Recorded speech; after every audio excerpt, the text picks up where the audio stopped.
Une personne travaille en moyenne 2000 heures par an pendant 43 ans. Ça fait environ 86 000 heures de travail par an pour réussir à gagner de l'argent. Ça vaudrait peut-être le coup d'allouer quelques heures de ton temps pour réussir à le garder. Parce que Bitcoin est une solution pour préserver son argent. Mais pour comprendre Bitcoin, il ne faut pas simplement comprendre Bitcoin, il faut comprendre également l'économie, la monnaie et tout un tas de choses que l'on va voir dans cette vidéo. Et pour comprendre Bitcoin, on ne peut pas comprendre Bitcoin en simplement quelques minutes ou un short TikTok ou une petite vidéo de 20 minutes. Mais si tu as cliqué sur cette vidéo, je pense que tu n'es pas ce type de personne. Et pour renforcer cette conviction, je te laisse avec ce petit clip du billionnaire Michael Saylor qui te raconte à quel point il lui a fallu du temps pour comprendre Bitcoin. I've never met any critic that spent 100 hours studying Bitcoin. I don't think there is anybody in the world that spent 100 hours studying Bitcoin that's critical of it. How many hours did you spend studying the currency? I think when I looked at it for an hour or two or 10 hours, I thought maybe it's going to go the way of online gambling. Maybe it'll get banned. You know, when you spend up to 10 hours, you think, oh, maybe, and you're skeptical. But when I got to 100 hours, I started thinking, hey, this is better than gold. This is a really good idea, a digital asset. And when I got to 1,000 hours, I realized that this is probably the best asset. And then somewhere past a few thousand hours, you start to conclude this is an instrument of economic empowerment. This represents property rights for 8 billion people. This represents the singularity where engineering and science and mathematics crashes into economics and politics. And now economics is going to be a science or an engineering discipline, not an art or a pseudoscience. Depuis les 8 dernières années, j'ai passé des milliers d'heures à comprendre Bitcoin, à lire des livres sur l'économie, etc. pour au final te présenter ce condensé d'informations en un peu plus d'une heure que j'aurais aimé que l'on me fournisse lorsque j'ai commencé, lorsque j'avais environ 20 ans. Cette vidéo, je l'ai divisée en 3 étapes. La première partie, ce sera sur une introduction à l'économie et à la monnaie et aux problèmes que l'on a à présent. Ensuite, ce sera la grosse partie sur Bitcoin où on verra bien sûr pourquoi il est si sécurisé, décentralisé, comment il fonctionne, etc. etc. Le Bitcoin n'aura plus de secret pour vous à la fin de cette partie. Et enfin, une introduction aux problèmes que résout Bitcoin. Il y en a beaucoup, ils sont très variés et tu verras, ils sont passionnants. Bonjour à tous, moi c'est Axel, j'espère que tu as la forme et c'est parti pour Bitcoin de A à Z. Sur les 20 dernières années, 42% de notre pouvoir d'achat a été silencieusement capturé. Ça, ce sont en utilisant les chiffres officiels CPI aux États-Unis. Je me base sur l'USD parce que l'USD, ça correspond à 58% des réserves du monde. Donc, comme d'autres économistes le disent, comme Saïf Dinamous, les autres monnaies sont en fait tout simplement l'USD plus le risque pays. Il faut différencier l'inflation de la dévaluation. Ce que je viens de vous parler juste avant de 42% de votre perte de pouvoir d'achat, c'est de la dévaluation. Sauf que les politiques aiment à parler d'inflation.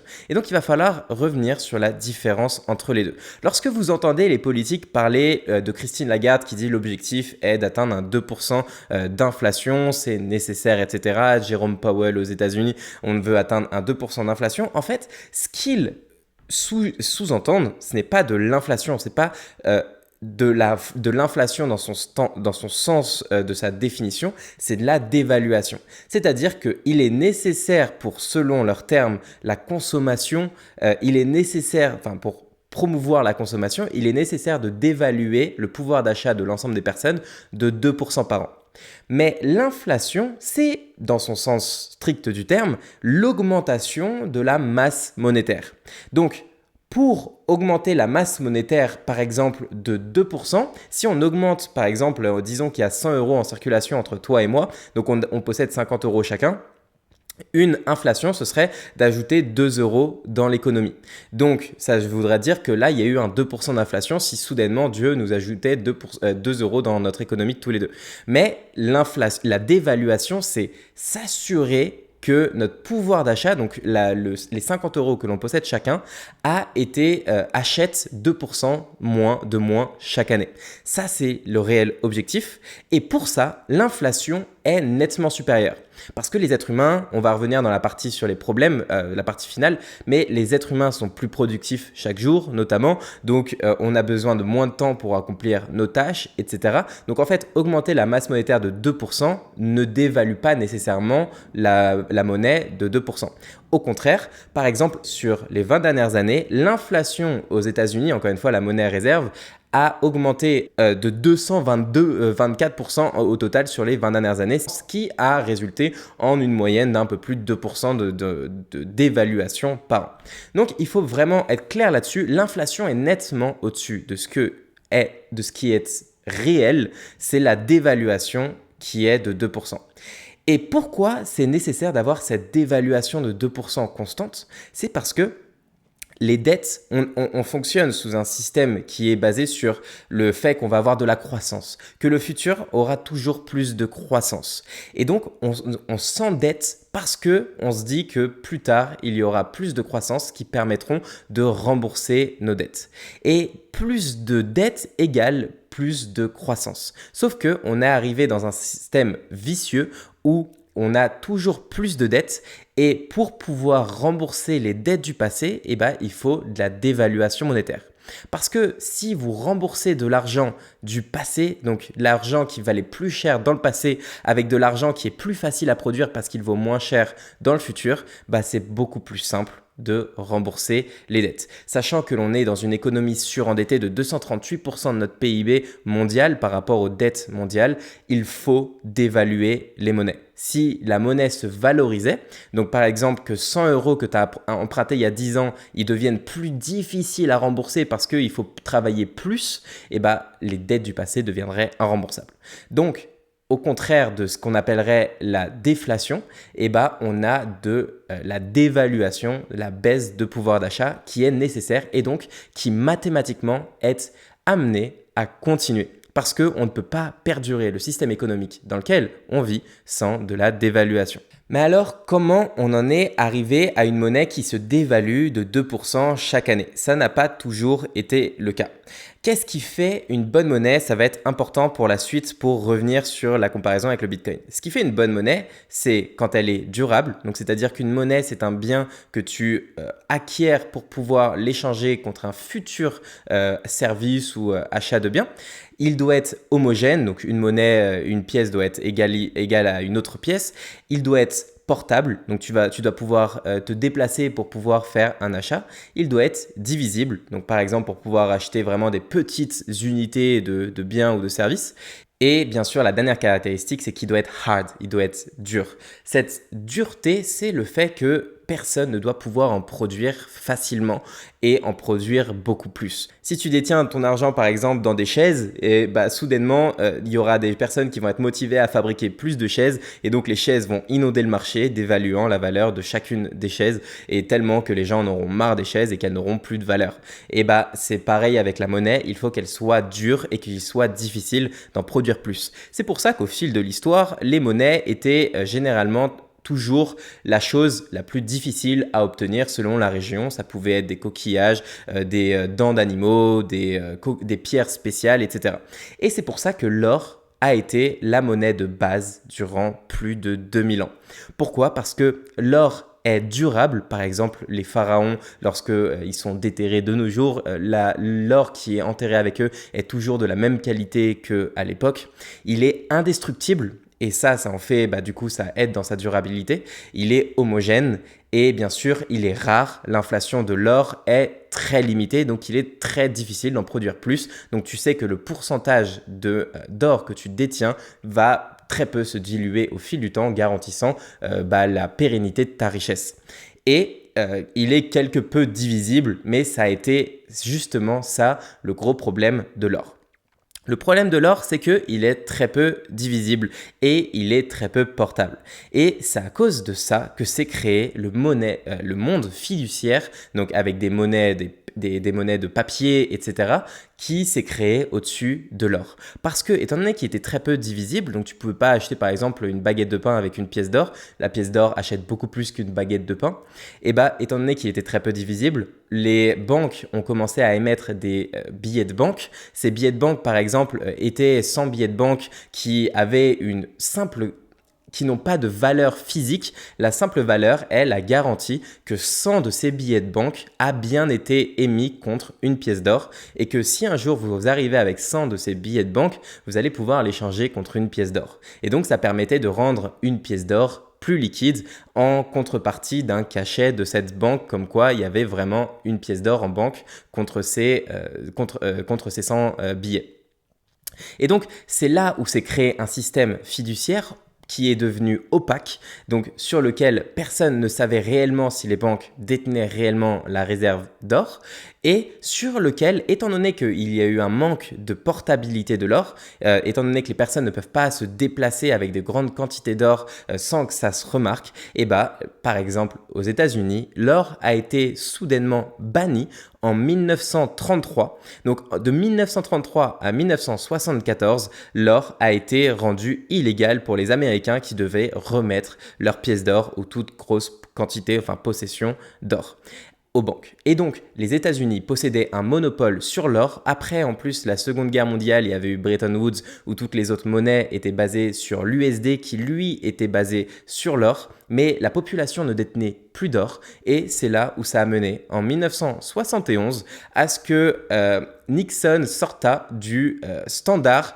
du fait que l'USD était basé, donc un étalon or était basé sur l'or. Parce que bien sûr, ils avaient émis beaucoup plus d'argent que les réelles réserves d'or qu'ils détenaient et bien sûr, les personnes ne détenant plus d'or depuis 1933, ça a fait que les personnes devaient simplement s'en remettre à l'USD comme monnaie et dans le reste du monde, le PEG vis-à-vis de l'USD n'a plus beaucoup de sens pour beaucoup des monnaies, étant donné que de toute manière l'USD n'était plus lui-même basé sur l'or et depuis lors, on est sur un système 100% basé sur la confiance que ton gouvernement ne va pas diluer ta possession.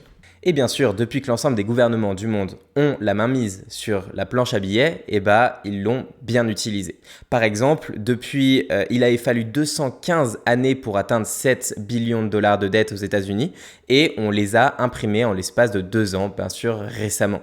La dette donc s'envole, mais aussi l'inflation s'envole à partir de 1971 dans le monde entier. Là, on parle uniquement de l'USD, mais c'est bien sûr dans le monde entier que l'inflation s'est envolée. Et de l'histoire, tous les cas d'hyperinflation, donc l'hyperinflation étant des moments où la monnaie perd en valeur très soudainement et de manière drastique, absolument 100% des cas d'hyperinflation de l'histoire ont eu lieu sous un standard fiduciaire et non sous un standard d'une commodité comme par exemple l'or. Comme le dit Saïf Dinamous, l'histoire a montré que les gouvernements succomberont inévitablement à la tentation de gonfler leur offre monétaire. On a encore eu des exemples récemment. Par exemple, pour aider à relever les défis macroéconomiques, la Banque centrale de Malawi a dévalué la monnaie nationale de 44% au début du mois de novembre 2023. De ce que j'avais pu lire à ce sujet, les Malawi n'étaient pas du tout au courant que leur monnaie allait être bien sûr dévaluée soudainement et le lendemain de cette dévaluation, ils ont dû passer une journée à réétiqueter tous leurs produits dans tous les supermarchés, etc. parce que soudainement, on venait de leur capturer 44% de leur pouvoir d'achat du jour au lendemain. Mais bien sûr, ça, c'est dans beaucoup d'économies du monde. La monnaie du Liban qui s'est dévaluée de 90% soudainement. On a le peso argentin qui se dévalue constamment. On a la monnaie de Turquie ou encore le vénézuélien bolivar. Bien sûr, toutes ces monnaies sont en train de se dévaluer proche de 100%. Il faut se rappeler une chose, et c'est la dernière chose que je vais mentionner sur cette partie sur l'économie. Plus de 70% de la population mondiale ne vit pas sous une des monnaies réserves. Une monnaie réserve, c'est une monnaie qui va être possédée par les banques centrales des principales économies de ce monde. Donc, ça veut dire que la Banque centrale, par exemple, d'Europe, considère que la monnaie chinoise est suffisamment forte pour être détenue dans son coffre. Et donc, il n'y a que environ 30% de la population mondiale, même moins, qui vit sous une de ces monnaies, qui est justement la monnaie chinoise, la monnaie Nouvelle-Zélande, l'australienne, canadienne, suisse, british, japonaise, euro et USD. Et plus de 70% de la population mondiale vit sous un standard d'une monnaie fiduciaire qui se dévalue encore plus que ce que l'on a vu par rapport au standard de l'USD. Et il faut se rappeler également que plus d'un tiers des personnes de ce monde n'est pas bancarisé, n'a même pas accès à un système bancaire.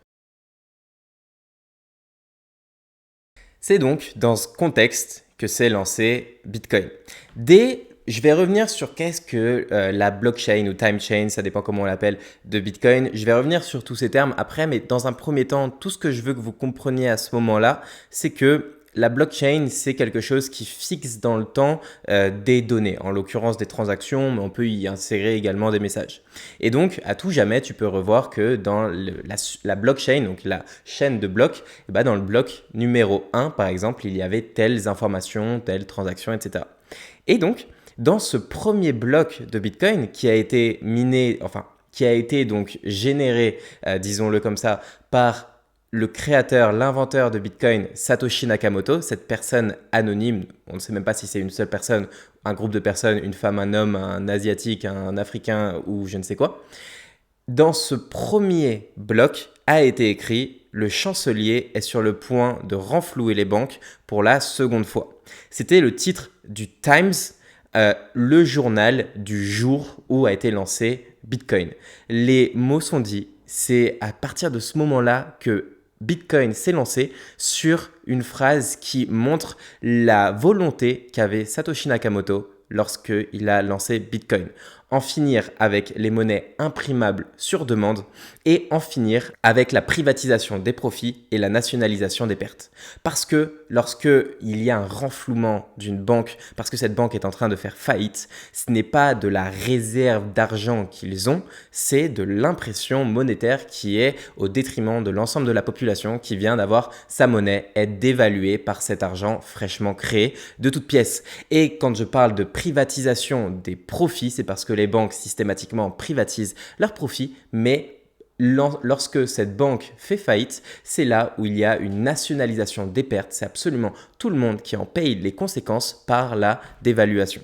Et donc, ce message est le porte-parole de qu'est-ce que va être Bitcoin. Et du coup, qu'est-ce que Bitcoin? Alors, il existe deux types de monnaies. Il y a les registres. Donc, un registre, c'est juste une base de données qui dit combien un tel doit tant à qui, par exemple.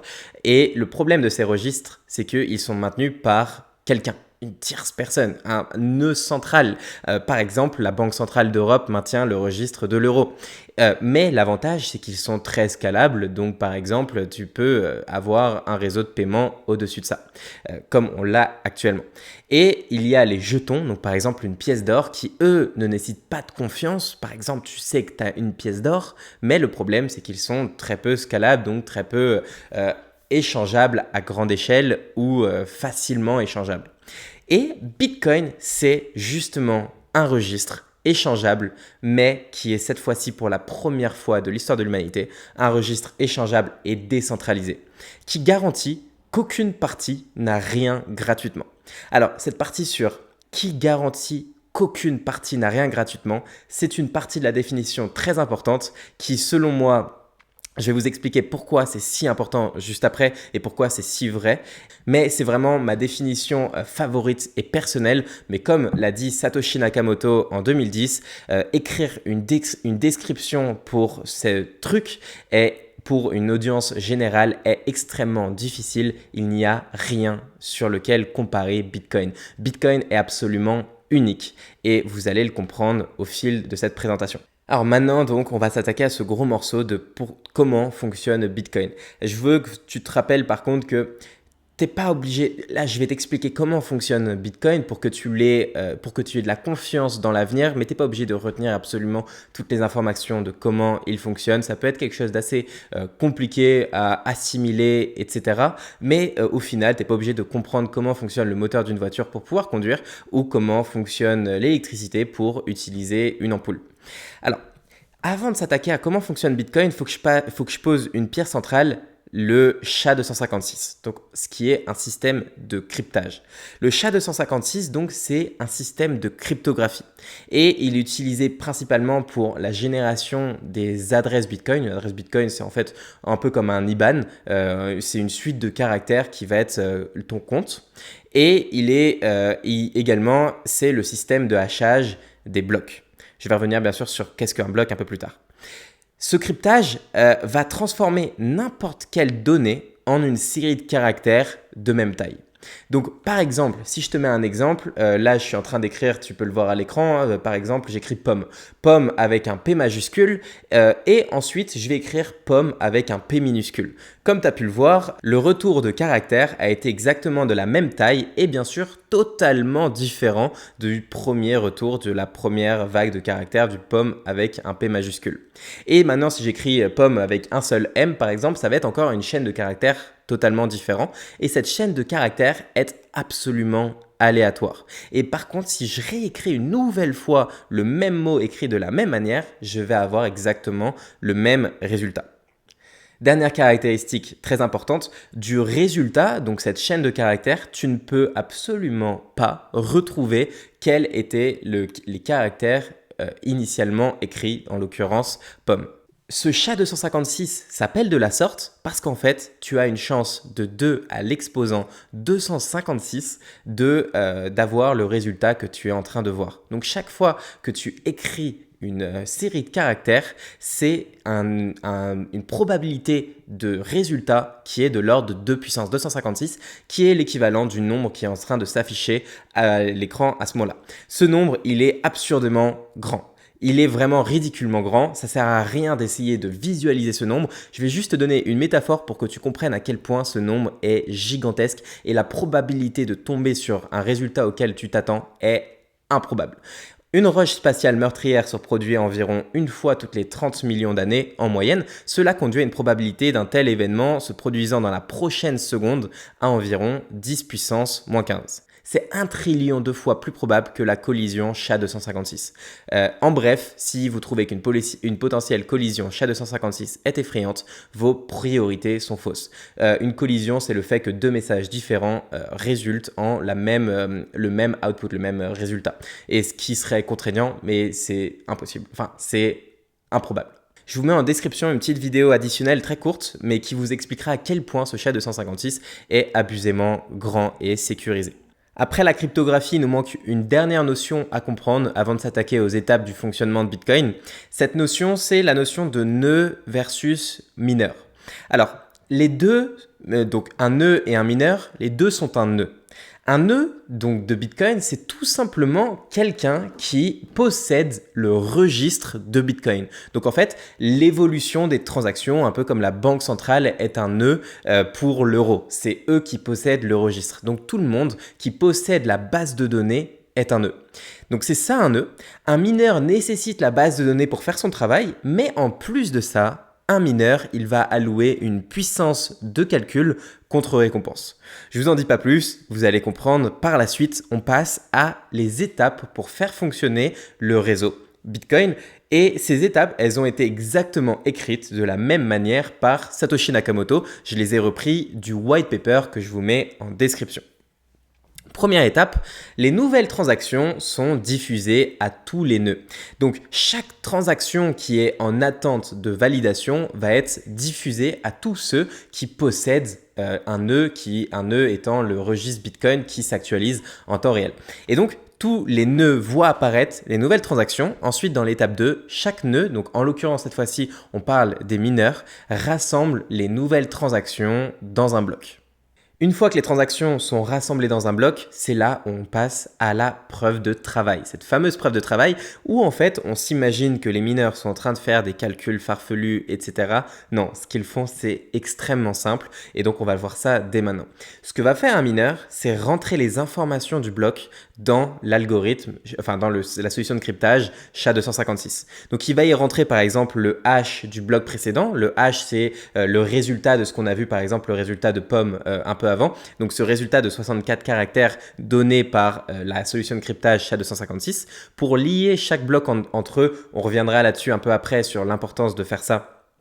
L'importance que ça a de lier chaque bloc, je veux dire. En tout cas, la première étape, c'est ils mettent le hash du bloc précédent. Ensuite, ils mettent l'horodatage, le timestamp, le moment de la journée. Et ensuite, chaque transaction du bloc. Donc toutes les transactions que l'on vient de rassembler à l'étape 2 dans un bloc. Toutes ces informations mises dans le SHA-256 vont faire ressortir une chaîne de caractères de 64 caractères. Cette chaîne de caractères, ce que vous êtes en train de voir où il y a des chiffres et des lettres et on a l'impression que c'est une suite de caractères sans queue ni tête, c'est en fait un nombre. Parce ce qu'il faut savoir, c'est que les lettres sont en fait des nombres. Lorsque l'on peut compter de 0 à 9 d'un point de vue numérique, eh ben on peut ajouter 10 étant le A, 11 étant le B, ainsi de suite. Et donc, ça rajoute plus de probabilité à la possibilité qu'un caractère arrive. Et donc, par exemple, le F, c'est le nombre 15, etc., etc. Donc, en fait, ce que vous êtes en train de voir, c'est lorsque vous avez un résultat de H, c'est en fait un énorme nombre, un très grand nombre. Et ce que sont en train de faire les mineurs, une fois qu'ils ont donc toutes les informations de leur bloc mises dans l'algorithme de SHA-256, ce qu'ils vont faire, c'est écrire un nonce. Ce nonce, ça s'appelle nonce parce que c'est un number only used once. Ce nombre, en fait, ce sont juste des essais de nombres. Tout simplement des essais. Ils vont tenter 0, 1, 2, 3, etc., jusqu'à essayer des millions de fois, jusqu'à ce qu'en fait, le résultat du H soit un nombre petit. Voilà. Et bien sûr, on a vu avant que ce nombre était impossible de prédéterminer à l'avance, tandis que tu es en train de rentrer un paquet d'informations, que à chaque fois que tu as un nouveau caractère inséré dans le SHA-256, c'est un nouveau hash totalement aléatoire qui est généré et qu'il a une probabilité incroyablement élevée de possibilités. Et donc, tu ne peux pas prédéterminer quel va être le résultat de ce que tu es en train d'essayer avec ton number only used once. Tu dois réussir à obtenir un résultat à force d'essais qui va être inférieur à un certain nombre donné. Ce nombre donné, il est donné par la blockchain, donc par le code en fait de Bitcoin. Ce code, il s'assure que les mineurs sont en train de chercher un nombre suffisamment petit pour s'assurer qu'ils aient suffisamment travaillé. Une fois qu'un mineur a réussi à trouver un résultat à force d'essayer des nonces, un résultat qui est inférieur au hash cible, c'est là où il va dans l'étape 4 diffuser le bloc à tous les nœuds. Donc en fait, il va diffuser les informations qui sont dans le bloc ainsi que le nonce. Et c'est là où bien sûr le reste du réseau va vérifier que son bloc est valide, qu'il n'a pas mis de transactions frauduleuses ou quoi. Et une fois que plus de 50% des mineurs ont commencé à travailler sur le bloc suivant, donc à rassembler les nouvelles transactions et à faire des nonces au fur et à mesure des essais, en se basant donc sur le hash du bloc qui avait été trouvé par le mineur victorieux juste avant. Donc une fois que plus de 50% du réseau a commencé à travailler sur le résultat du hash de ce bloc qui a été trouvé dans l'étape 3 du coup, et c'est là où le bloc est ajouté à la blockchain. Une fois qu'un mineur a donc réussi à trouver un hash inférieur au hash cible, que toutes les transactions sont correctes et que le reste des mineurs a commencé à travailler sur le bloc suivant en partant de son hash, c'est là où il va récupérer une récompense. Cette récompense, donc, c'est son paiement. Et en fait, son paiement, c'est l'inflation de Bitcoin. Pour gagner du Bitcoin, tu es obligé de travailler. Un peu pourquoi ma définition du début, lorsque je vous ai expliqué qu'est-ce que Bitcoin, c'est un registre qui s'assure que personne n'a rien gratuitement et que tous ceux qui peuvent obtenir du Bitcoin sans rien faire, en fait, ce n'est pas possible. Tu es obligé de travailler et on va voir un peu après à quel point tu es obligé de travailler dur pour pouvoir obtenir du Bitcoin. Et donc là, par exemple, en l'occurrence, l'inflation de Bitcoin en ce moment, elle est de 3,125 Bitcoin tous les blocs minés. Et donc, le mineur va récupérer 3,125 Bitcoin ainsi que les frais de transaction du bloc. On peut voir également que dans cette transaction, il y a le hash du bloc précédent et le hash de ce bloc. Et vous pouvez voir que c'est un nombre assez petit.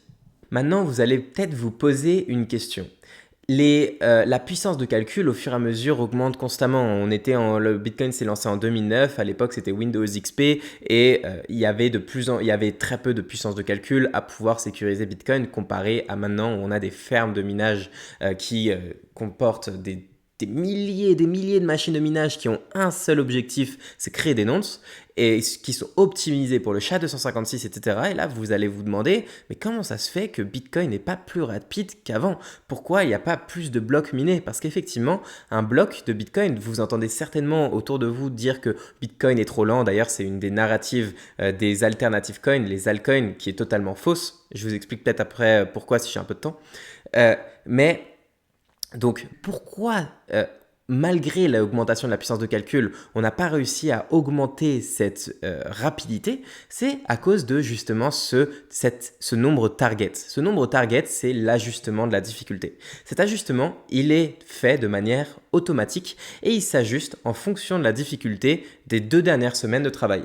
Donc les derniers 2016 blocs, donc environ 2 semaines, et l'ajustement de la difficulté va se déclencher tous ces 2016 blocs et va se dire ok, il a fallu en moyenne tant de temps, mettons 9 minutes 30 par exemple, pour en moyenne trouver une solution à un bloc. Ok, donc ça veut dire qu'ils sont meilleurs que 2 semaines auparavant, donc je vais augmenter un peu la difficulté en demandant un résultat inférieur à un nombre qui va être légèrement inférieur. Au contraire, par exemple, lorsque la Chine avait banni le minage chez eux en 2021, oui, on avait eu une baisse de la puissance de calcul, de la puissance des mineurs alloués à sécuriser le Bitcoin. Et donc, il avait fallu plus de temps pour miner un bloc. Et donc, la difficulté était redevenue un peu plus simple, un peu plus faible 2 semaines après le début du ban de la Chine. Donc comme l'avait dit Satoshi Nakamoto, pour compenser l'augmentation de la croissance de la puissance de calcul et la variabilité du nombre de mineurs au fil du temps, l'algorithme de Proof of Work est déterminé par une moyenne mobile qui a pour objectif une moyenne de blocs par heure. Et s'ils sont générés trop rapidement, la difficulté augmente. Et comme vous pouvez le voir, Bitcoin a respecté une moyenne de 10 minutes environ par bloc de toute son histoire. Bien sûr, au tout début, en 2009, c'était un peu plus aléatoire, mais en même temps, à cette époque-là, il y avait quasiment que Satoshi qui minait.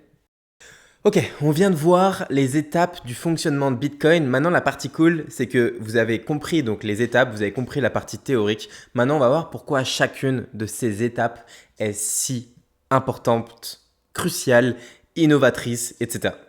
Alors, Bitcoin est fait de temps et ça, c'est une caractéristique incroyable qui lui est propre. Le monde physique, il possède une continuité temporelle qui est obvious. Donc, tu vieillis à chaque instant et tu ne peux pas changer le passé malgré que tu en aies absolument envie.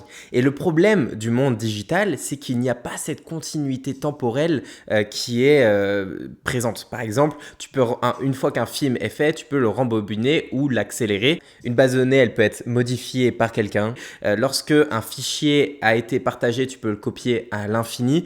Tu peux modifier le passé ou changer le futur ou accélérer le futur. Par exemple, dans une suite de nombres, tu sais que avant le 10 vient le 9 et après le 10 vient le 11. Donc, tu peux savoir quel est le passé et également quel est le futur et naviguer de passé à futur dans le monde digital. Mais Satoshi Nakamoto a trouvé une manière qui garantit que le passé est immuable et qui rend le futur incertain. Et c'est cette preuve de travail. Comme l'a dit Satoshi Nakamoto dans un de ses emails, la preuve de travail est la seule solution trouvée pour garantir un système de monnaie peer-to-peer sans intermédiaire de confiance. Même si je l'utilisais uniquement pour allouer la distribution de la monnaie, la Proof of Work la preuve de travail est fondamentale pour la coordination du réseau et éviter cette double dépense. Cette double dépense étant, pour simplifier, le fait de par exemple copier-coller une monnaie ou modifier le passé, en gros modifier la chaîne des événements.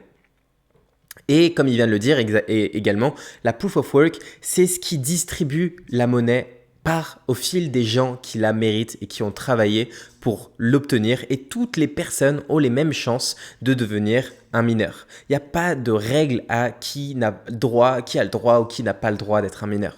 Et donc ça, c'est par exemple une des grosses différences avec les alternative coins, les altcoins, sur lesquels les monnaies sont pré-minées, l'offre monétaire est pré-allouée aux investisseurs et à l'équipe qui veulent bien sûr uniquement faire des profits parce que Bitcoin a déjà été créé et ils ne peuvent pas faire mieux que Bitcoin.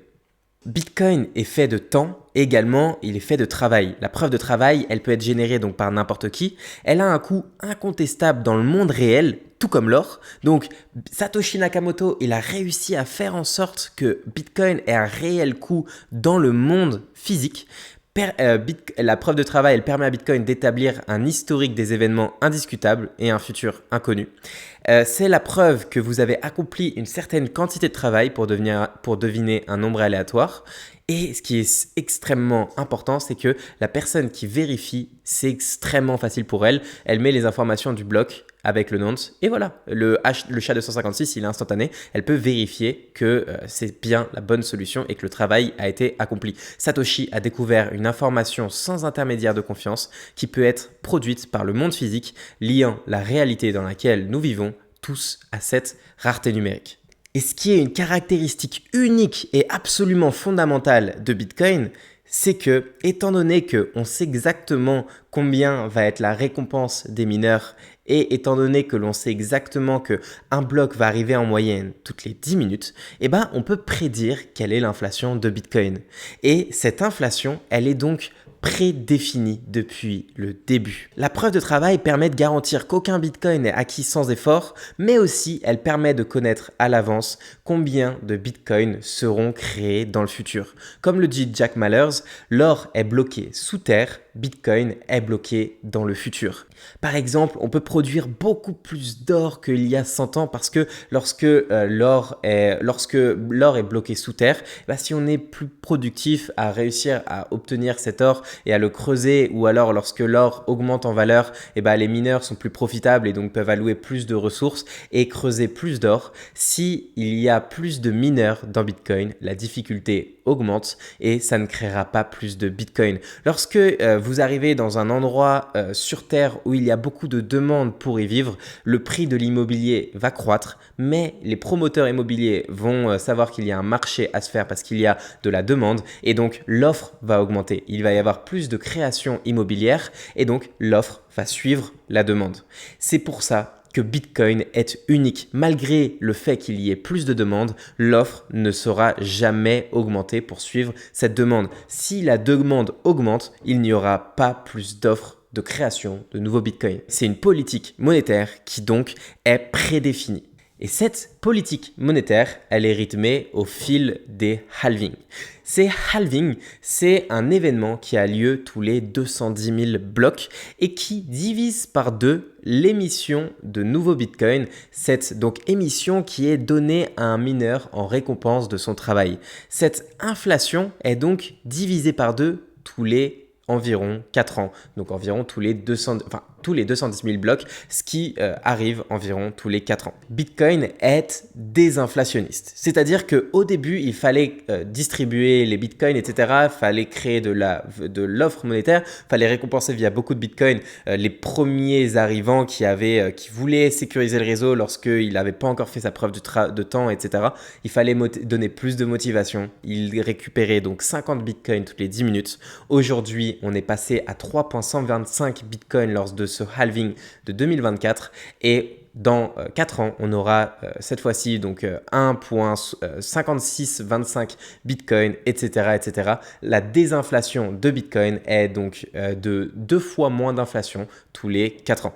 Donc actuellement, il y a 19,6 millions de Bitcoin en circulation et à tout jamais, il y aura environ 21 millions de Bitcoin qui seront à tout jamais émis. Et donc, sachant que plus de 19,6 millions de bitcoins sont déjà en circulation et qu'il y en aura en total environ en 2140 21 millions, il y reste plus que 6,83% d'inflation sur l'ensemble du futur, à tout jamais.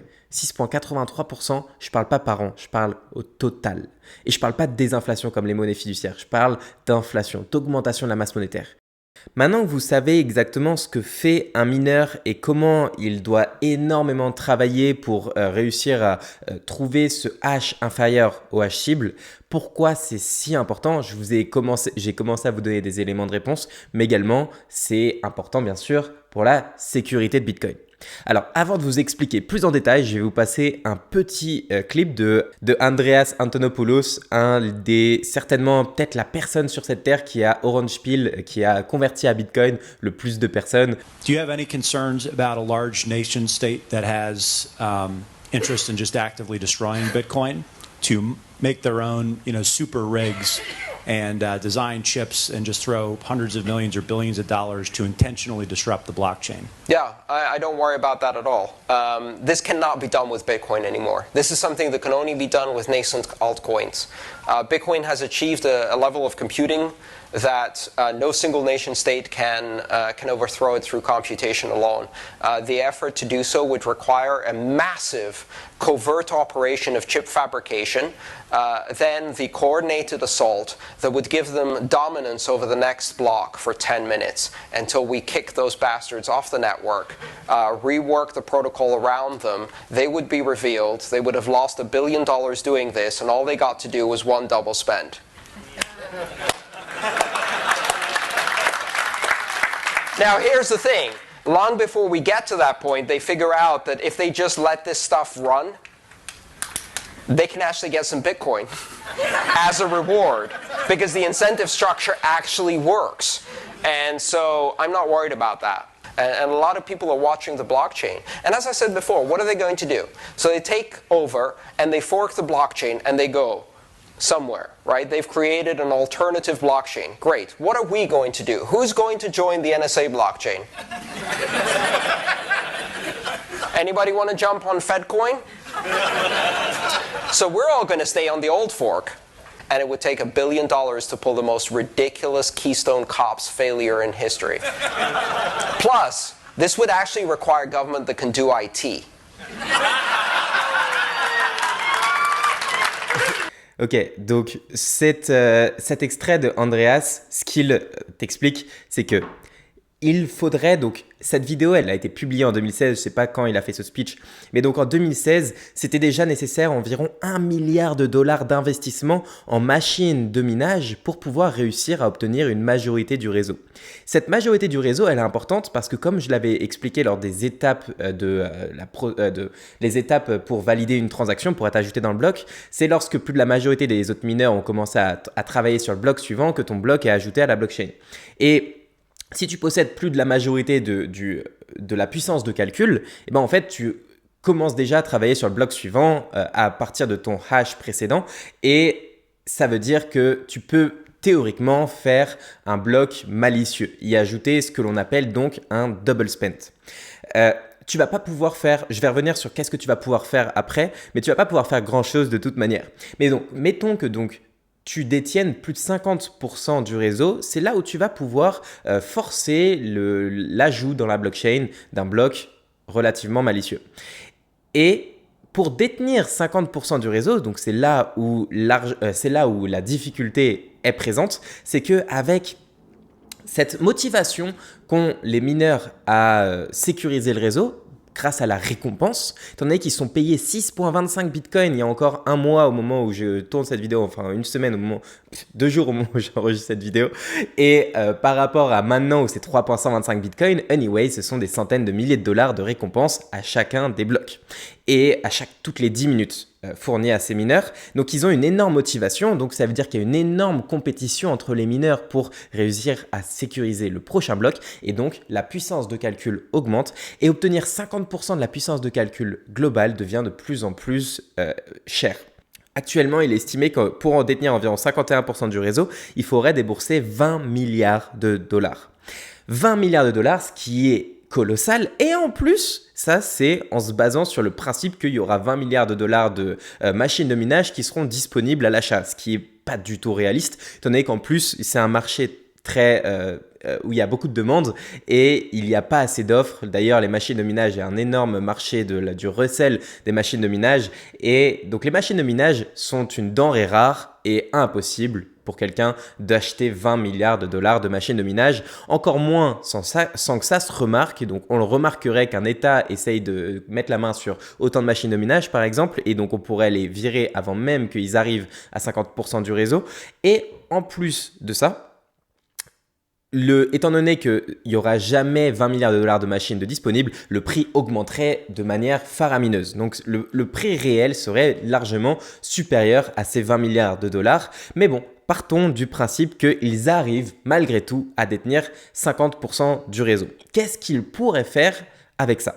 Eh bah, vraiment pas grand-chose. Premièrement, les règles du consensus, elles sont établies par les nœuds. Ce sera la prochaine, la dernière étape d'ailleurs de cette présentation sur Bitcoin. Je vous en parle juste après. Mais donc, les nœuds, ce sont eux qui mettre en place les règles du consensus. C'est toi un nœud, donc c'est une personne qui fait tourner la blockchain Bitcoin, elle ne peut y lire que les transactions qui respectent sa politique monétaire. Et donc, si soudainement une nation, les États-Unis, achètent 30 milliards de dollars de machines de minage, ils détiennent plus de 50% du réseau, c'est pas pour ça qu'ils vont pouvoir, par exemple, augmenter la politique monétaire et passer à une inflation de 10% ou augmenter donc cette hard cap de 21 millions de bitcoins, passer à 50 millions de bitcoins possibles. Ils vont pas pouvoir faire ça parce qu'en fait, tu ne pourras même pas, les personnes, donc les personnes qui ont un intérêt dans la blockchain, toutes les personnes qui utilisent Bitcoin ne pourront même pas lire ces transactions étant donné que la liste des transactions, les transactions émises par ce Bitcoin frauduleux, ce Bitcoin qui ne respecte pas les règles de consensus, elles n'apparaîtront pas dans la liste des transactions de la blockchain que font tourner les nœuds. Parce qu'un nœud donc ne peut lire que la blockchain, les transactions qui respectent leurs règles. Et donc, ils ne pourront pas changer les règles du consensus. Ce sont les nœuds qui établissent les règles du consensus. Et donc, la politique monétaire de Bitcoin ne pourrait pas être changée. On a vu également que le passé était immuable. Parce que vu que tous les blocs sont liés les uns après les autres et que le hash du bloc précédent fait partie des informations à introduire dans le SHA-256 du bloc actuel, pour réussir à changer le passé, il faudrait que tu arrives à reproduire toutes les preuves de travail qui séparent ce bloc du passé du présent, ce qui est totalement impossible étant donné que la difficulté s'ajuste constamment. Et donc la seule action réellement malicieuse que tu vas pouvoir faire, c'est ce qu'on appelle une double dépense. Donc par exemple, tu envoies un Bitcoin à personne X et ce même Bitcoin, tu l'envoies également à la personne Y. En gros, tu dépenses ton Bitcoin 2 fois. Ça nécessite de déjà détenir du Bitcoin, donc en plus c'est assez paradoxal parce que ça voudra dire que le gouvernement détient du Bitcoin. Et en plus, il est très peu probable que cette double dépense te soit profitable, étant donné que les plateformes d'échange, donc les seules plateformes qui te permettent d'échanger ce Bitcoin en contre de la monnaie fiduciaire pour pouvoir cash out ton action malicieuse, et en fait, ces plateformes d'échange, lorsque ce sont des grosses transactions, ils vont nécessiter plusieurs confirmations. Plusieurs confirmations, ça veut dire qu'ils vont attendre que plusieurs blocs soient passés avant d'accepter réellement la conversion le retrait de ton argent. Et donc, il faudrait que toi, ce mineur qui est en train de performer une double dépense, il faudrait qu'il perdure son attaque sur plusieurs blocs d'affilée. Mais s'il détient que 51% du réseau, au final, il n'a qu'une chance sur deux de réussir à miner un bloc. Et il faudrait qu'il détienne environ 80% du réseau pour réussir à être sûr de garder cette attaque sur assez de blocs pour pouvoir faire une double dépense. Mais pour détenir 80% du réseau, c'est plus 20 milliards de dollars qu'il faut dépenser. Et puis, chaque heure d'attaque, c'est des millions et des millions de dollars de dépenses. Et tout ça pour réussir à faire une double dépense, tu auras investi 20 milliards de dollars pour rien, tu auras dépensé des millions de dollars dans une attaque, tu te seras dévoilé comme quoi tu auras essayé d'attaquer Bitcoin, tu n'auras pas réussi et tu auras dépensé beaucoup trop de thunes dans le vent.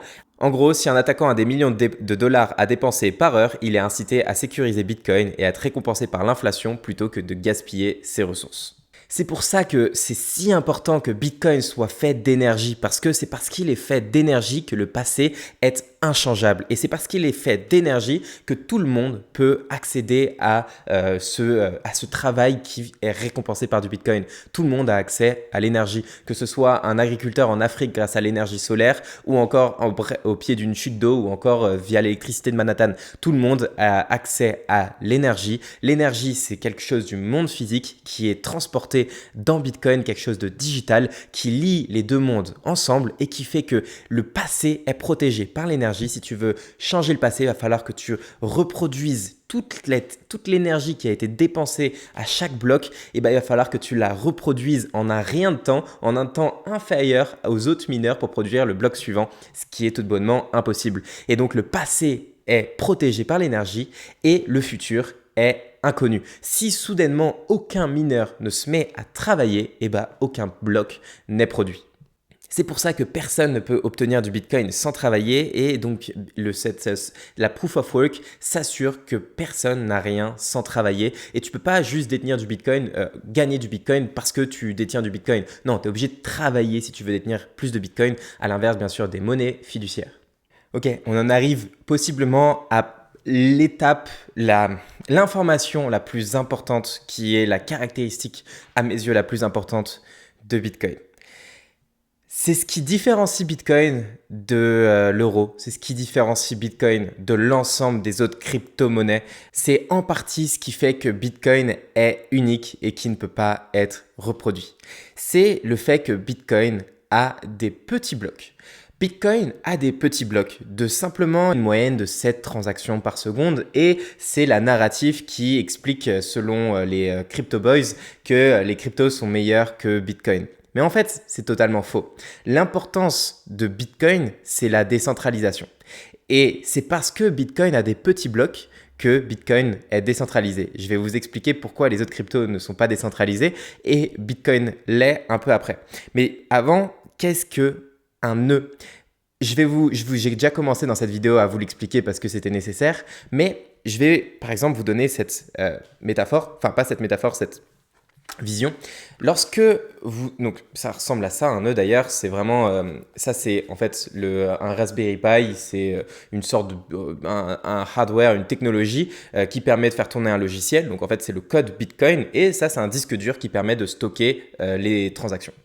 Et lorsque vous avez un ledger, lorsque vous avez un hardware wallet, lorsque vous allez sur Internet et que vous regardez l'historique des transactions de Bitcoin, comment vous savez que si vous avez un ledger, vous avez vraiment du Bitcoin dessus? Ou lorsque vous allez sur Internet et que vous regardez l'historique des transactions, comment vous savez que sur cet historique, il y a vraiment ce qui est marqué sur Internet? Parce que Bitcoin, son registre n'est pas disponible sur Internet. Son registre n'est pas sur AWS ou n'est pas sur une base de données SQL. Son registre, il est décentralisé.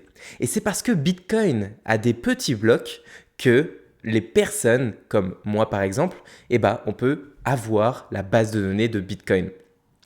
Et donc, si tu détiens ton ledger, tu ne sais pas réellement si tu as un Bitcoin qui est dessus, si tu n'as pas de nœud.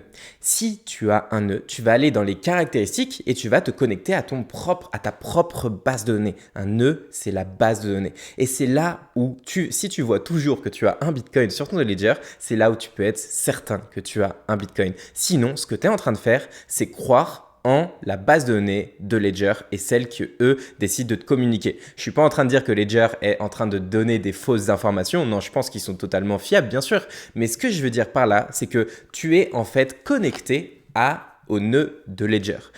Pourquoi le faire? Pourquoi ne pas te connecter à ton propre Ledger, à ton propre nœud, parce que c'est là le slogan de Bitcoin, Don't Trust, Verify. Je suis pas en train de dire que tu peux pas avoir de confiance, donc trust en Ledger. Je suis juste en train de dire que si t'as pas envie d'avoir confiance, t'es pas obligé d'avoir confiance.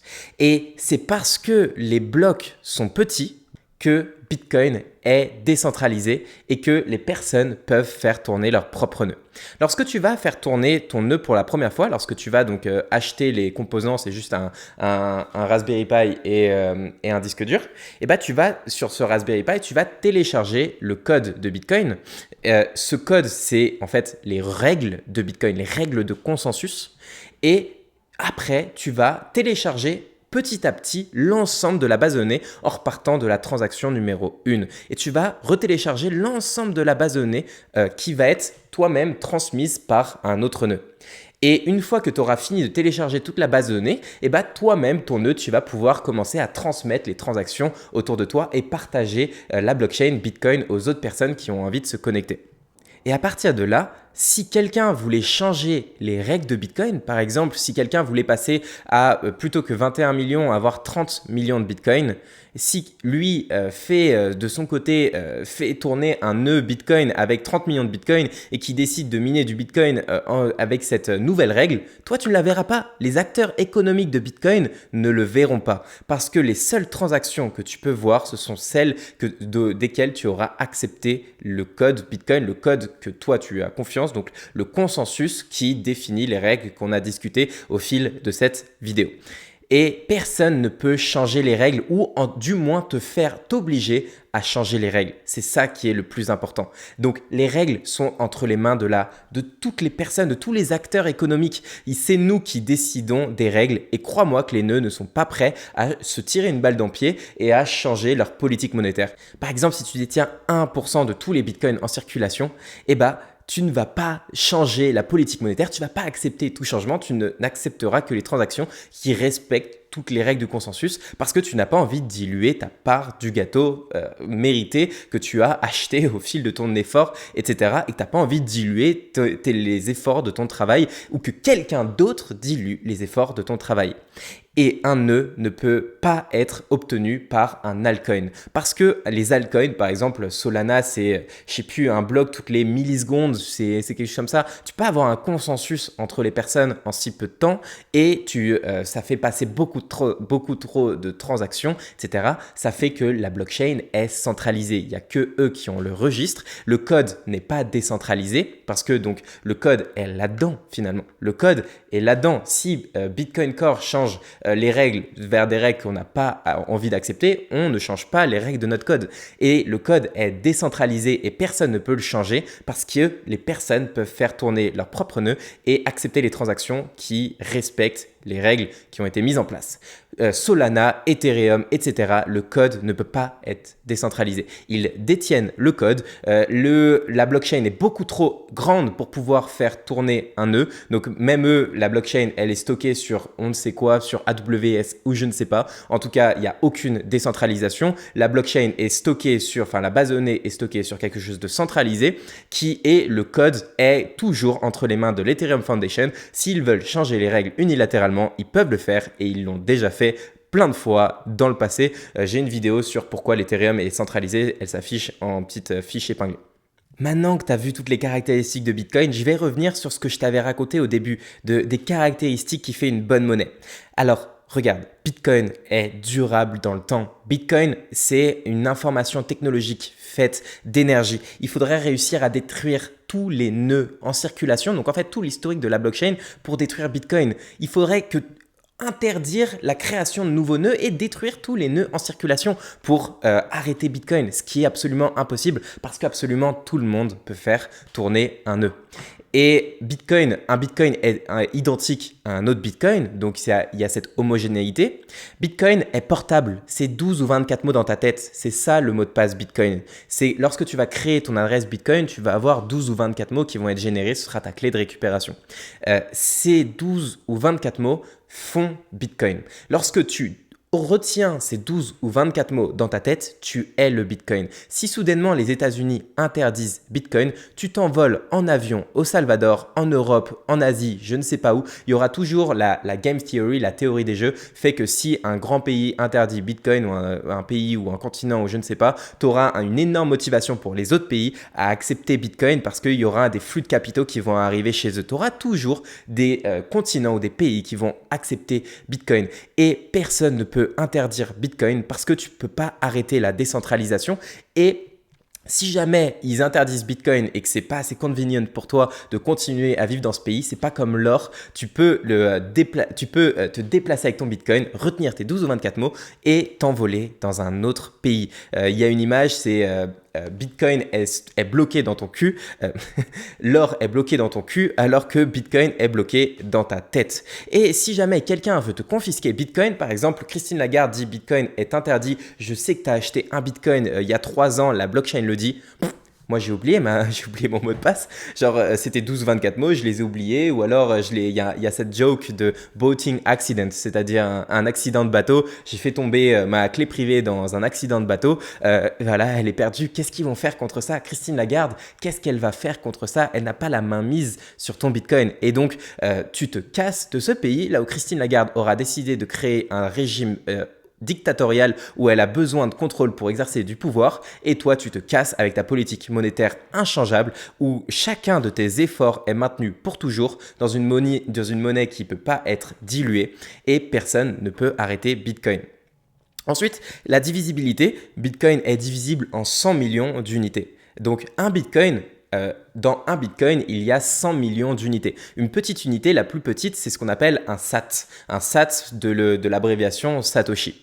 Et par exemple, je crois qu'en ce moment, il faudrait peut-être 1000 SAT pour faire $1 ou 2000 SAT, je sais plus, je vous l'affiche. Mais en gros, Bitcoin est extrêmement divisible. Tu peux, un café, ça te coûte des milliers de Satoshi. Donc, et Bitcoin est extrêmement divisible. Ensuite, hard, donc Bitcoin est l'actif le plus rare que l'humanité n'a jamais connu. Actuellement, on est sur un taux d'inflation de 0,8 et quelques %. Ça va continuer de diminuer au fil du temps et il n'y a rien ni personne qui peut augmenter cette inflation de Bitcoin parce que s'il y a plus de mineurs, et ben, comme on l'a vu, la difficulté augmente pour garantir qu'un bloc est miné en moyenne toutes les 10 minutes. Pas plus, pas moins. Et un Bitcoin, enfin l'émission de Bitcoin est fixée dans le temps et rien ni personne ne pourra changer ça. C'est l'actif le plus rare que l'histoire de l'humanité n'a jamais connu. Et enfin, une des caractéristiques qui avait fait que l'or n'a pas fonctionné, c'est également la transparence. Une fois que le manque de divisibilité avait créé un monde fiduciaire par-dessus, une fois que le manque de portabilité avait permis au gouvernement de bannir l'or de la possession des personnes, et bah, le manque de transparence a permis au gouvernement de créer un système opaque dans lequel il n'avait pas réellement les réserves qu'il disait avoir par rapport aux émissions fiduciaires qu'ils avaient créées par-dessus. Et cette transparence, elle est pas possible, enfin cette opacité est impossible avec Bitcoin qui est à 100% transparent, tout le monde a le registre. Et si par exemple les ETF Bitcoin en ce moment, il y en a plusieurs qui ont partagé leur compte, ou par exemple le Salvador, ils ont partagé combien de Bitcoin ils détiennent sur telle adresse. Tout le monde peut vérifier que le Salvador a réellement le nombre de Bitcoin qu'ils disent avoir. Je te vole encore une dernière minute de ton temps pour te donner une dernière information cruciale. Peut-être que tu es en train de te dire, mais attends, mais on va jamais réussir à avoir un système un système basé sur une technologie qui te permette de faire 7 transactions par seconde. En fait, les altcoins, ils sont nécessaires. Ou Visa, ils ont raison. Non. Bitcoin, c'est une couche principale de décentralisation. C'est une couche qui permet une base de données que tu es sûr que personne n'a de Bitcoin sans avoir travaillé et qui permet la décentralisation d'une politique monétaire inchangeable. Mais au-dessus de ça, peuvent se créer tout un tas de technologies. Comme Internet s'est créé en 1970 avec TCP/IP, mais a commencé à vraiment se démocratiser grâce aux couches supérieures qui sont arrivées dans les décennies suivantes. Bitcoin, c'est la même chose. Sur sa couche numéro 1, c'est la garantie d'une politique monétaire invariable et inchangeable grâce à la décentralisation. Mais au-dessus de ça, se greffent des couches supérieures. Par exemple, le Lightning Network qui permet un nombre de transactions infini au-dessus de Bitcoin. Alors, expliquer le Lightning Network là maintenant, ça me prendra trop de temps. Je le ferai dans une vidéo dédiée qui sortira sur ma chaîne prochainement. Mais en attendant, ce que je veux que tu retiennes, c'est que le Lightning Network, c'est une technologie greffée au-dessus de Bitcoin qui permet de garantir autant de transactions que tu le souhaites. Au Salvador, c'est déjà la monnaie nationale. Crois pas qu'ils sont en train d'attendre 10 minutes pour que leur café que la transaction qui valide leur paiement de leur café soit acceptée par le barman. Non, ils utilisent le Lightning Network qui est donc une solution qui permet à Bitcoin de faire des transactions instantanées à l'autre bout du monde, gratuitement, sans intermédiaire de confiance, dans une politique monétaire qui ne peut pas dévaluer l'argent des personnes. On va maintenant passer à une introduction au problème que résout Bitcoin. Mais avant ça, si tu es arrivé jusque-là, premièrement, félicitations. Et deuxièmement, surtout, n'oublie pas de liker cette vidéo, de la partager à quelqu'un que ça peut intéresser, de la commenter. Commente-moi toutes les questions qui te passent par la tête. Je répondrai au minimum en commentaire, au mieux dans une vidéo dédiée si la question est suffisamment ample. Et puis, bien sûr, n'oublie pas de t'abonner à ma chaîne. Environ 60% des gens qui regardent mes vidéos ne sont pas abonnés. Et donc, ça compterait beaucoup pour moi si tu pouvais t'abonner. Bien sûr, donc, liker cette vidéo, la partager, la commenter. Le premier problème auquel on va s'attaquer, c'est les inégalités. Avec le système économique dans lequel on vit, on entend toujours le premier million est le plus difficile à faire. Avec Bitcoin, c'est tout un fait l'inverse. Pourquoi dans les monnaies fiduciaires, le premier million est le plus difficile à faire? Parce que les riches sont toujours plus riches. Si tu arrives à être riche, donc si tu arrives à obtenir, disons, environ 1 million, enfin c'est comme ça que le saying le dit, si tu arrives à obtenir 1 million, tu vas pouvoir faire fructifier cet argent et obtenir de l'argent grâce à l'argent. Pourquoi? Parce que, étant donné que tu as de l'argent, tu as accès à plus d'argent grâce à l'emprunt. Et une fois que tu as de l'argent, tu as accès aux actifs. Ces actifs sont généralement rares, du genre l'investissement dans un ETF, ou alors l'immobilier, ou alors l'or, etc. Et ces actifs rares reflètent la dévaluation monétaire. Donc lorsque tu es riche, tu as accès à l'emprunt et donc tu as accès aux actifs et ces actifs augmentent ton capital. À l'inverse, lorsque tu es pauvre, tu as beaucoup moins de facilité à accéder aux actifs parce que tu as moins accès à l'emprunt et ça fait que tu es frappé de plein fouet par l'inflation. Je te montre maintenant la courbe du S&P 500, les 500 plus grosses entreprises aux États-Unis. Je te montre maintenant la courbe de M2, la masse monétaire en circulation aux États-Unis, enfin pas aux États-Unis, de l'USD de manière générale. Maintenant, tu divises le S&P 500 par le nombre d'unités en circulation, donc par le nombre d'USD. Et là, tu t'aperçois qu'en fait, on est sur un pourcentage que représentent les 500 plus grosses entreprises américaines, similaire au fil du temps au nombre d'USD en circulation. Donc en fait, le S&P 500 n'a pas augmenté de 12% par an en moyenne comme on peut se l'imaginer. Le S&P 500, il a juste reflété la dévaluation monétaire. C'est juste, il y a plus d'argent qui valorise le même actif. Et c'est pourquoi les personnes riches, par exemple un milliardaire qui va pouvoir emprunter des centaines de millions de dollars à un taux d'emprunt de 2 ou 3%, va pouvoir investir dans les actifs comme le S&P 500 ou encore l'immobilier. Ces actifs reflètent la dévaluation, donc augmentent en moyenne de 10 à 12% par an. Et tu vas pouvoir avoir un retour sur investissement de 10 à 12% par an sans rien faire contre 2 ou 3% d'intérêt. Est-ce que c'est juste que les personnes riches puissent se couvrir autant contre l'inflation? Et qui en paye le prix? Bien sûr, les pauvres. Si on regarde quelques graphiques, on voit que par exemple, depuis 1970, les inégalités se creusent alors qu'elles diminuaient. En 1970, on avait un taux les 1% détenaient environ 8% de toutes les richesses mondiales. Maintenant, on est sur environ 23% des richesses mondiales. Cette tendance est à l'augmentation et on est arrivé à un taux d'inégalité supérieur à la période qui a mené à la Première et à la Seconde Guerre mondiale. A l'inverse, Bitcoin, le premier Bitcoin, disons, est le plus facile à obtenir parce que tu lâches tes économies et ensuite, tout devient plus compliqué. S'il n'y a que les mineurs, il n'y a que ceux qui travaillent qui obtiennent plus de Bitcoin. Tu n'as aucun autre moyen d'obtenir du Bitcoin facilement. Tu ne peux pas non plus prêter ton Bitcoin facilement étant donné que la personne à qui tu auras prêté devra rembourser un principal qui augmente en valeur au fil du temps. Donc tu ne peux pas avoir de rendement sur ton Bitcoin et si un jour tu t'arrêtes de travailler parce que selon toi tu es assez riche, tu vas diluer petit à petit ton Bitcoin plutôt que d'avoir des rentes juste parce que tu es riche en monnaie fiduciaire. Si tu veux en savoir vraiment plus et plus en détail sur tous ces principes-là que je viens d'évoquer rapidement, j'ai une vidéo qui s'affiche qui est vraiment un deep dive sur ce sujet. Ensuite, le deuxième point que l'on va discuter maintenant, c'est s'assurer une place dans le futur. Les monnaies fiduciaires, elles sont basées sur l'endettement parce qu'il y a une croyance que demain, on sera plus productif qu'aujourd'hui. Et donc, il faut booster la croissance le plus rapidement possible. Comme ça, on pourra rembourser les dettes du passé. Et l'endettement, donc, booste la croissance et nous arrive à un niveau de productivité supérieur plus rapidement. Le problème, c'est que ça amène beaucoup de problèmes. Donc, on est en train d'en parler de certains et il y en a un qui est en train de faire surface en ce moment. Je parle de l'IA et ensuite viendra la robotisation. Pour que le système fonctionne, comme je l'avais expliqué dans la première partie de cette vidéo si je ne me trompe pas, il faut de la dévaluation, donc une baisse du pouvoir d'achat au fil du temps pour pouvoir rembourser les dettes du passé. Et pour cela, il faut empêcher que nos gains de productivité se reflètent dans la baisse des prix. Donc en fait, au lieu de tu peux construire une chaise soudainement 10 fois plus rapidement, tu es obligé de t'assurer qu'en moyenne, le prix continue d'augmenter au fil du temps parce que sinon, tu auras donc ce qu'on appelle la déflation. Par exemple, depuis qu'il y a Internet, est-ce que l'on travaille moins alors que l'on est peut-être des dizaines, voire des centaines de fois plus productif qu'avant l'ère d'Internet? Et pourtant, on ne travaille pas moins et le coût de la vie ne s'est pas amélioré.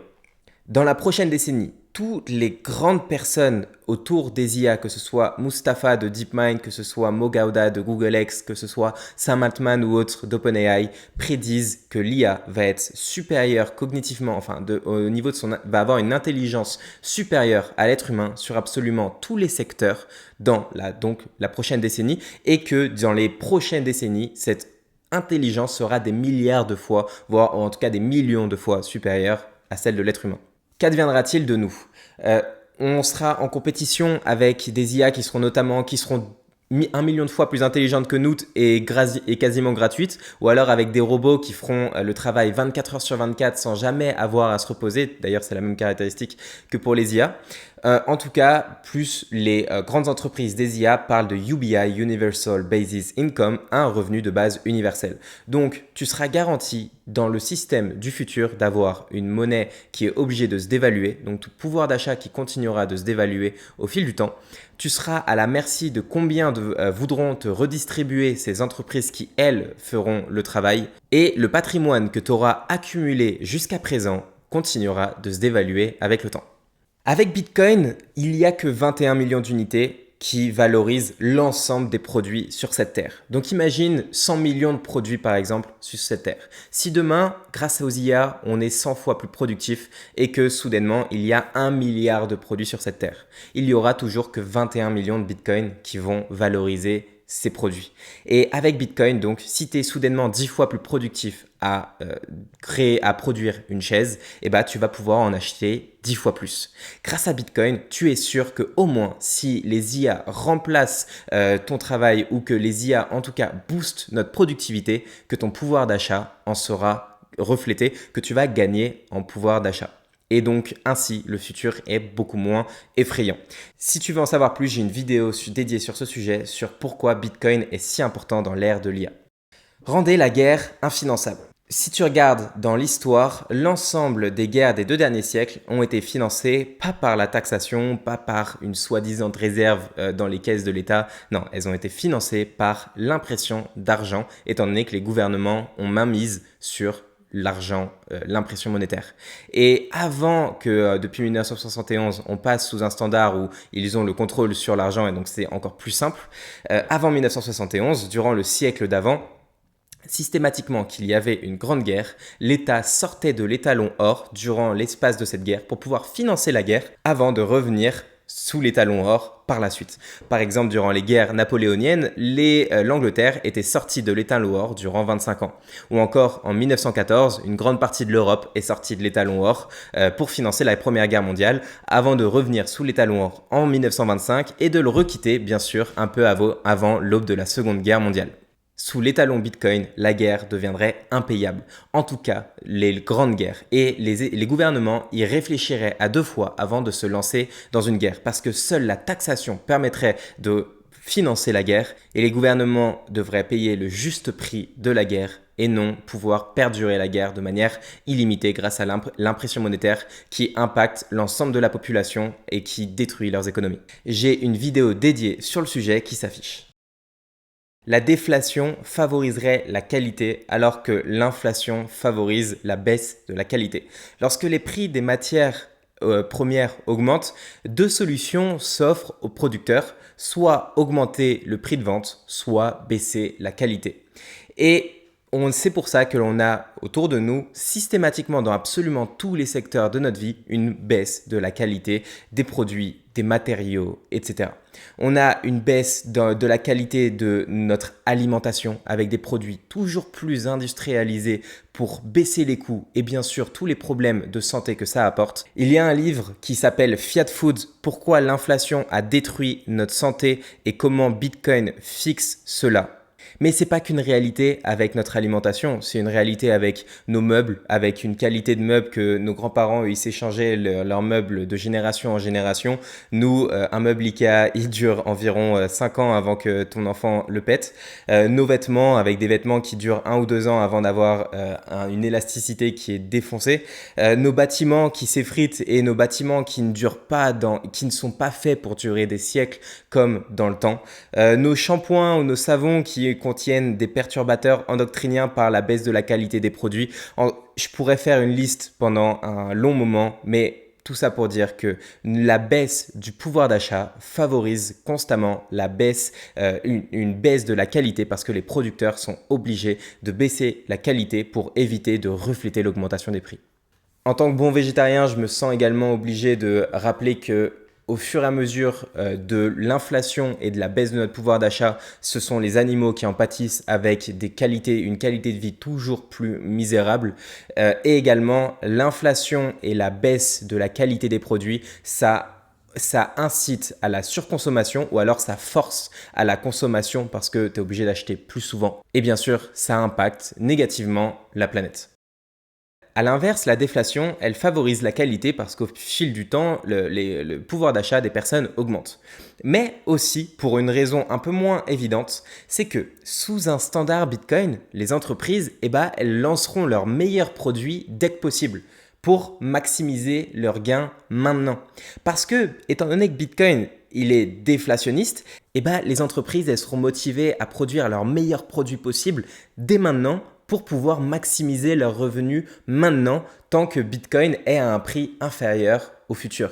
Au lieu de retarder l'innovation, les entreprises développeraient aujourd'hui les produits les plus innovants pour devancer la concurrence maintenant. Les produits de haute qualité seront plus abondants et non plus rares. Bitcoin égale souveraineté individuelle, égale liberté, à l'inverse des monnaies fiduciaires. Par exemple, le régime iranien récemment, là je parle vraiment de 2024, a défini l'autodestruction d'argent dans le compte en banque de femmes qui ne respecteraient pas le voile. Et comment ils vont réussir à mettre en place ça? Grâce à la surveillance plus l'IA. Donc des caméras dans les rues, plus couplées à l'IA, ça va auto-détecter les femmes qui ne respectent pas le voile. Et étant donné que le gouvernement a le contrôle sur leur argent, va détruire l'argent, une partie de leur argent ou tous, je ne sais pas combien, de leur compte en banque. Et c'est parce que le gouvernement a le contrôle sur l'argent qu'il peut contrôler sa population. Si vous regardez en Chine, le Social Credit Score est basé sur un contrôle permanent et le contrôle sur l'argent permet encore plus de contrôle sur la population. Et ce qui est bien drôle, c'est que dans nos pays qui sont généralement plus libéraux, disons, et plus démocratiques, on a les CBDC, donc ces monnaies digitales qui sont en train d'arriver également. Que ce soit en Europe ou aux États-Unis, on va arriver sur une monnaie qui sera 100% contrôlée par la banque centrale et sur un régime qui favorisera le contrôle par les élites. À l'inverse, bien sûr, Bitcoin est la propriété ultime et rien ni personne ne peut diluer le pourcentage de richesse que tu as généré grâce à ton travail. Et aucun gouvernement ne pourra t'obliger, par exemple, à dépenser une partie de ton revenu dans la semaine parce que sinon cet argent il va être détruit soudainement parce que oui, les monnaies digitales qui sont en train d'être créées aux quatre coins du monde par les banques centrales sont des monnaies programmables et pour favoriser l'inflation, il y a la vélocité de l'argent, la vitesse à laquelle l'argent se propage et pour favoriser l'inflation, par exemple, il y a eu des expérimentations d'argent qui s'évapore, qui se détruit digitalement au bout d'un certain temps. Et avec Bitcoin, rien de tout ça n'est bien sûr possible. Tu as le contrôle sur ton argent. Bitcoin égale liberté. Dans les problèmes que fixe Bitcoin, on y retrouve l'énergie. À l'inverse de ce que te diront les banques centrales et toutes les personnes qui n'ont pas envie que tu adoptes Bitcoin, Bitcoin est bénéfique pour la planète. Effectivement, parce que Bitcoin, consomme beaucoup d'énergie, sauf que c'est un système, l'industrie de minage est une industrie extrêmement compétitive et seuls sont rentables ceux qui vont réussir à obtenir l'énergie la moins chère. Cette énergie la moins chère, elle vient le plus souvent d'énergie renouvelable ou d'énergie qui aurait été gaspillée. Bitcoin, c'est 3% des émissions des climatiseurs. Bitcoin, consomme moins que les sèche-linges dans le monde. Et Bitcoin, c'est infiniment moins que la guerre qui sert à sécuriser l'USD en termes d'émissions. J'ai une vidéo dédiée sur ce sujet qui s'affiche dès maintenant. En parlant de liberté, il y a 2 articles que je vais vous mettre en description. Comment Bitcoin libère les pays émergents de l'entreprise de la dette. Ou alors un autre article, c'est comment protéger votre argent contre les dictateurs. Ces 2 articles sont mes 2 articles préférés de Alex Glenstein, dirigeant des Human Rights, des droits de l'homme aux États-Unis, qui te justifie de comment Bitcoin est absolument bénéfique pour les pays en voie de développement, pour la population et pour empêcher que les pays en voie de développement soient asservis par l'emprise de la dette et de cette dette qui est émise par les pays favorisés grâce à l'IMF, la Banque mondiale, etc. Ce sont des articles passionnants que je te laisse en description. Je vais finir cette vidéo par 2 citations que j'adore, mais avant ça, n'oublie pas bien sûr de liker cette vidéo, de la commenter avec toutes les questions que tu peux avoir ou si tu n'as pas de questions, simplement dis tout était clair, merci, je ne sais pas. Partage-la à toutes les personnes que ça peut intéresser et surtout bien sûr, abonne-toi à ma chaîne pour plus de contenu. Alors, dans les citations, premièrement, certaines monnaies fiduciaires apportent de la stabilité au court terme, mais toutes apportent de la dévaluation sur le long terme. Bitcoin apporte la volatilité sur le court terme, mais sa politique monétaire inaltérable apporte la prise de valeur sur le long terme. Lorsque tu as des doutes sur Bitcoin, zoom out, regarde des zooms, tu verras que Bitcoin augmente constamment au fil du temps, à l'inverse des monnaies fiduciaires qui baissent constamment au fil du temps. Deuxième chose, comme le disait Henry Ford, ça se voit que les personnes de notre nation ne comprennent pas notre système monétaire et bancaire, car s'ils le comprenaient, je pense qu'il y aurait une révolution d'ici à demain matin. Allez, c'est tout pour moi, je te laisse avec une vidéo sur comment j'achète et je stocke mon Bitcoin de la manière la plus simple possible, sécurisée, sans KYC. On se dit à très bientôt. Ciao!